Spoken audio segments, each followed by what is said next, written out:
स्वागत है आप लोग का हमारे YouTube चैनल में। तो आज के इस वीडियो में क्लास 10th का ज्योग्राफी यानी कि भूगोल का जो पहला चैप्टर है जिसका नाम है संसाधन एवं उसके उपयोग।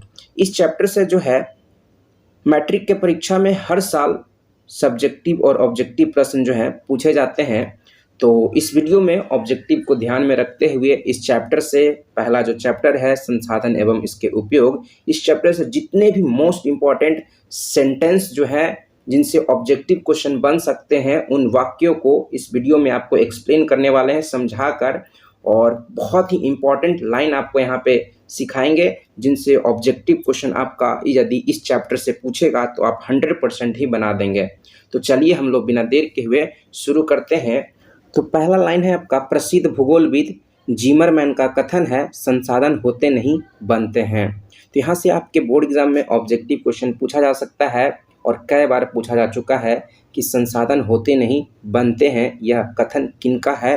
तो इस प्रश्न का उत्तर आप मारेंगे जिमरमैन, यानी कि जिमरमैन ने कहा था संसाधन होते नहीं बनते हैं।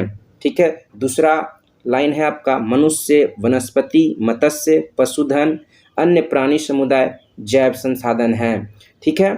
हम सभी जो है मनुष्य या जो भी वनस्पति का मतलब पेड़ पौधे, सभी छोटे बड़े सभी पेड़ पौधे क्या हैं, मत्स्य, पशुधन, सभी के सभी क्या है, जैव संसाधन है। जैव संसाधन का मतलब होता है जो सजीव होते हैं। तो आपसे बोर्ड एग्जाम में ऑब्जेक्टिव क्वेश्चन बहुत सारे ऐसे प्रश्न पूछे जाते हैं जैसे कि आपसे पूछ लेगा जैव संसाधन निम्नलिखित में से कौन सा है, अजैव संसाधन निम्नलिखित में से कौन सा है ना, नवीकरणीय संसाधन निम्नलिखित में से कौन सा है। तो आपका ऑप्शन इस तरह से दे देगा, या अनवीकरणीय संसाधन कौन सा है। तो इस तरह से क्वेश्चन जो है पूछे जाते हैं, बार बार पूछे जाते हैं। तो आपको क्या करना है, इन संसाधनों के जो उदाहरण है ना, एग्जाम्पल है, उनको आपको ध्यान में रखना है, तो आपसे कभी भी गलती नहीं होगा। ठीक है। तीसरा लाइन है आपका, चट्टाने, धातुएं, खनिज अजैव संसाधन है ना। चट्टान हो गया, धातु हो गया, खनिज हो गया, ये सभी के सभी क्या है, अजैव संसाधन है। तो इन उदाहरणों को क्या करेंगे आप ध्यान में रखेंगे। फिर है आपका नेक्स्ट लाइन है, सौर ऊर्जा, पवन ऊर्जा, जल, वन, वन्य प्राणी, भूतापीय ऊर्जा, ज्वार भाटा इत्यादि नवीकरणीय यानी कि पुनः पूर्ति योग्य संसाधन है। बहुत बार पूछा जा चुका है। ऑब्जेक्टिव सब्जेक्टिव आपको अलग से बताएंगे वहाँ पे। ठीक है। तो डिटेल में वहाँ पे बताएंगे। यहाँ पे आपको ऑब्जेक्टिव के दृष्टिकोण से बता रहे हैं, तो आपको ध्यान में रखना है उदाहरण को, है ना। सौर ऊर्जा कई बार पूछा जा चुका है, पवन ऊर्जा भी पूछा जा चुका है कि सौर ऊर्जा जो है कौन सा संसाधन है। तो आपको लाइन क्या आंसर मारना है, नवीकरणीय संसाधन, है ना, या पुनः पूर्ति योग्य संसाधन। नवीकरणीय संसाधन का मतलब ही होता है ना, कि ऐसे संसाधन जो कभी समाप्ति नहीं होते हैं, उनकी पुनः पूर्ति हमेशा होते रहती है। ठीक है। तो आपको एग्जाम्पल जो है याद रखना है, सौर ऊर्जा, पवन ऊर्जा, जल, वन, वन्य प्राणी, है ना, ये सभी भूतापीय ऊर्जा, ज्वार भाटा, ये सभी के सभी क्या है, नवीकरणीय संसाधन के अंतर्गत आते हैं। ठीक है। नेक्स्ट है आपका जीवाश्म ईंधन। जीवाश्म ईंधन कहा जाता है कोयला और पेट्रोलियम, और साथ में प्राकृतिक गैस को भी क्या कहा जाता है, जीवाश्म ईंधन ही कहा जाता है ना, क्योंकि ये क्या होते हैं, जीव जंतुओं, पेड़ पौधों के अवशेषों से मिलकर बने होते हैं, इसलिए इसको जीवाश्म ईंधन कहा जाता है। ठीक है। तो इसका एग्जाम्पल, जीवाश्म ईंधन का एग्जाम्पल आपको ध्यान में रखना है, कोयला, पेट्रोलियम, प्राकृतिक गैस, ये सभी के सभी क्या है, अनवीकरणीय संसाधन है ना, यानी कि इसकी पुनः पूर्ति नहीं होती है, या होती है तो बहुत लंबे समय बाद होती है। तो इसको जो है कोयला, पेट्रोलियम, प्राकृतिक गैस को अनवीकरणीय संसाधनों के अंतर्गत रखा गया है। तो उदाहरण को आप लोग याद रखेंगे। नेक्स्ट है, किसी देश की तटरेखा से 200 किलोमीटर की दूरी तक का क्षेत्र आर्थिक अपवर्जक आर्थिक क्षेत्र कहलाता है ना। कई बार पूछा जा चुका है कि किसी देश की तटरेखा से कितना किलोमीटर दूरी तक का क्षेत्र अपवर्जक आर्थिक क्षेत्र कहलाता है। तो आपको ऑप्शन में रहेगा, है ना, बहुत सारा 100 किलोमीटर, 200 किलोमीटर, 300 किलोमीटर ऐसा करके रहेगा। तो आपको 200 किलोमीटर क्या करना है, टिक करना है, या ऐसे भी आपसे पूछा जा सकता है। ठीक है ना, किसी तरह से घुमा के पूछे, आपको स्टेटमेंट क्या करना है, याद रखना है, जैसे भी घुमा के पूछेगा आप बता सकते हैं। ठीक है। नेक्स्ट लाइन है आपका, महात्मा गांधी का विचार, है ना, यानी कि महात्मा गांधी कुछ वाक्य जो है बोले थे जो आपके एग्जाम में अक्सर पूछा जाता है ना।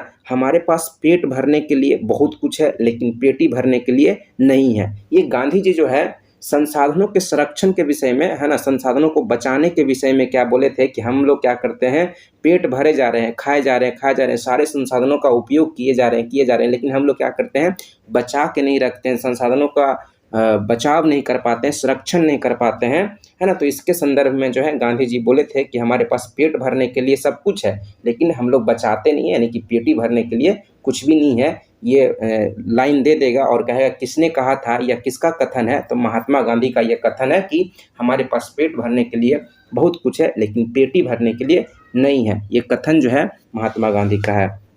नेक्स्ट लाइन है आपका, नर्मदा बचाओ आंदोलन के नेतृत्वकर्ता जो हैं कौन थे? कई बार पूछा जा चुका है कि नर्मदा बचाओ आंदोलन जो है या नर्मदा बचाओ अभियान किसके नेतृत्व में चलाया गया था? तो मेधा पाटेकर, ये महाराष्ट्र की रहने वाली थी मेधा पाटेकर, इन्हीं के नेतृत्व में जो है नर्मदा बचाओ आंदोलन, ठीक है, नर्मदा नदी पर जो है एक बांध बनाया जा रहा था, सरदार सरोवर बांध, उसके विरोध में जो है नर्मदा बचाओ अभियान जो है चलाया गया था। मेधा पाटेकर, आपको नाम याद रखना है ना, इसके नेता थी, ठीक है। चिपको आंदोलन, नेक्स्ट लाइन जो है आपका, चिपको आंदोलन के नेता सुंदरलाल बहुगुणा थे। कई बार पूछा जा चुका है कि चिपको आंदोलन के नेता कौन थे? तो सुंदरलाल बहुगुणा, ठीक है। चिपको आंदोलन जो है ये पेड़ों को कटने से बचाने के लिए चलाया गया था, ठीक है। तो इसके नेता को आपको क्या करना है? याद रखना है, सुंदरलाल बहुगुणा, ये चिपको आंदोलन के नेता थे। नेक्स्ट लाइन है, मानव एवं तकनीक की शोषणात्मक दोहन प्रवृत्ति डाकुओं की अर्थव्यवस्था कहलाती है। यानी कि मानव का, है ना, और तकनीक का, टेक्नोलॉजी का शोषण करना, खूब दुरुपयोग करना, है ना, तो इस प्रवृत्ति को क्या कहता है? डाकुओं की अर्थव्यवस्था कहलाता है, ठीक है। इससे भी ऑब्जेक्टिव क्वेश्चन पूछा जा चुका है। नेक्स्ट लाइन है आपका, संसाधन के संरक्षण पर सर्वप्रथम क्लब ऑफ रोम ने 1968 में 1968 में वकालत की थी। संसाधनों के संरक्षण पर पूछे कि सबसे पहले किस संस्था ने या किसने जो है वकालत की थी? तो क्लब ऑफ रोम ने कब किया था? 1968 में, 1968 में वकालत किया था। नेक्स्ट लाइन है आपका, 1974 में सुमेसर की पुस्तक स्मॉल इज ब्यूटीफुल प्रकाशित हुई, जिसमें संसाधन संरक्षण से संबंधित गांधी जी के विचारों को भी प्रकाशित किया गया। तो यहाँ से याद रखने वाला बात क्या है कि 1974 में, यानी कि स्मॉल इज ब्यूटीफुल जो पुस्तक है वो उसके लेखक कौन है? तो सुमेसर, आपको याद रखना, ये 1974 में प्रकाशित हुआ था। इसमें गांधी जी के विचार लिखे गए हैं जो संसाधन के संरक्षण से संबंधित हैं।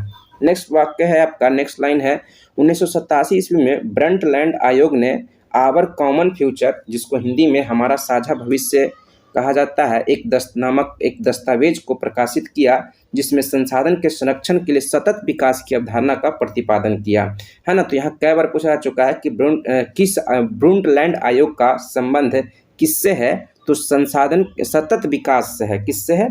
तो पूछा हुआ है आपके एग्जाम में कि ब्रंटलैंड आयोग किससे संबंधित है? तो सतत विकास से संबंधित है। किससे संबंधित है? सतत विकास से संबंधित है, ठीक है। यानी कि सतत विकास का मतलब होता है कि जो भी संसाधन हम लोग उपयोग कर रहे हैं उसको क्या करना है? इस प्रकार से उपयोग करना है, बचा बचा के संरक्षित करके उपयोग करना है कि आने वाली पीढ़ी भी क्या करे?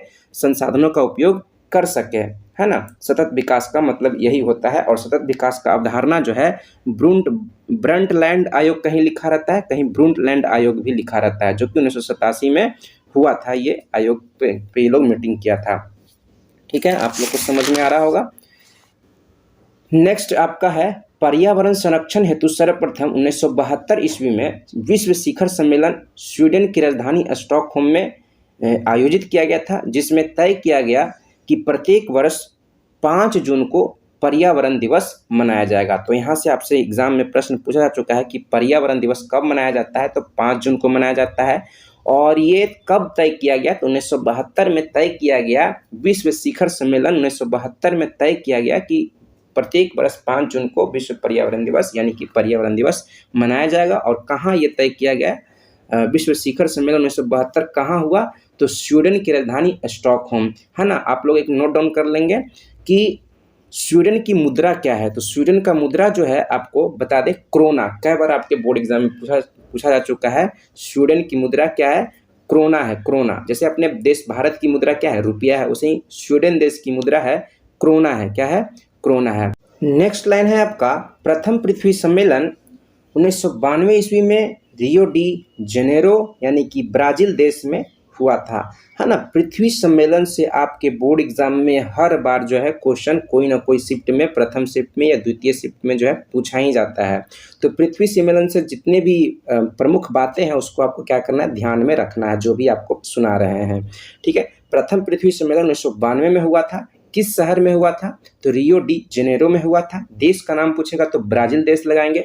द्वितीय पृथ्वी सम्मेलन जो है 1997 में हुआ था, यानी कि 5 साल के बाद, यानी कि प्रथम पृथ्वी सम्मेलन जब हुआ उसके 5 साल बाद जो है द्वितीय पृथ्वी सम्मेलन 1997 ईस्वी में हुआ। शहर का नाम पूछेगा तो न्यूयॉर्क बताएंगे, और देश का नाम बताएंगे पूछेगा तो यूएसए, यानी कि यूनाइटेड स्टेट ऑफ अमेरिका, संयुक्त राज्य अमेरिका में जो है द्वितीय पृथ्वी सम्मेलन 1997 में, है ना, न्यूयॉर्क शहर में हुआ था। तृतीय पृथ्वी सम्मेलन जो है 2002 ईस्वी में जोहान्सबर्ग, यानी कि दक्षिण अफ्रीका देश में हुआ था। दक्षिण अफ्रीका एक देश है ना, अफ्रीका तो एक महादेश है लेकिन दक्षिण अफ्रीका देश है, और दक्षिण अफ्रीका में ही जो है जोहान्सबर्ग एक शहर है। उसी जोहान्सबर्ग शहर में जो है तृतीय पृथ्वी सम्मेलन 2002 ईस्वी में हुआ था। तो ये तीनों पृथ्वी सम्मेलन से संबंधित जो है कब हुआ था, कहाँ हुआ था, किस देश में हुआ था, इस तरह से प्रश्न जो है हर बार कहीं ना कहीं किसी न किसी शिफ्ट में पूछा ही जाता है। ठीक है, तो इतना आप ध्यान में रखेंगे। नेक्स्ट है, किसी देश के सागर तट से 12 समुद्री मील यानी कि 19.2 किलोमीटर तक के महासागरीय क्षेत्र में पाए जाने वाले संसाधन भी देश की संपत्ति, यानी उसी देश की संपत्ति होती है। आपको ध्यान में रखना है कि किसी भी देश के समुद्र तट से 12 समुद्री मील तक का क्षेत्र, यानी किलोमीटर में चेंज करेंगे तो 19.2 किलोमीटर, यानी कि 19 किलोमीटर इसको मान के चलेंगे, तक का जो क्षेत्र है वह उसी देश का संपत्ति होता है जिस देश से वो सागर तट जुड़ा होता है। तो यहाँ पे आप ये सब लाइन जो है आप ध्यान में रखेंगे। तो लगता है हम लोग सारे के सारे इंपॉर्टेंट लाइन जो है इस चैप्टर का, खासकर जो पहला चैप्टर है संसाधन एवं इसका उपयोग, इस चैप्टर से जितने भी मोस्ट इंपॉर्टेंट लाइन जो है आपके ऑब्जेक्टिव के लिए बन सकता था उसको यहाँ पे क्या किए हैं, रिप्रेजेंट कर दिए। इससे बाहर जो है ऑब्जेक्टिव यदि इस चैप्टर से पूछेगा तो आपका कभी भी बाहर नहीं आएगा, इससे बाहर नहीं आएगा, ये आपको गारंटी के साथ कह सकते हैं। तो चलिए हम लोग मिलते हैं नेक्स्ट वीडियो में। Thank you.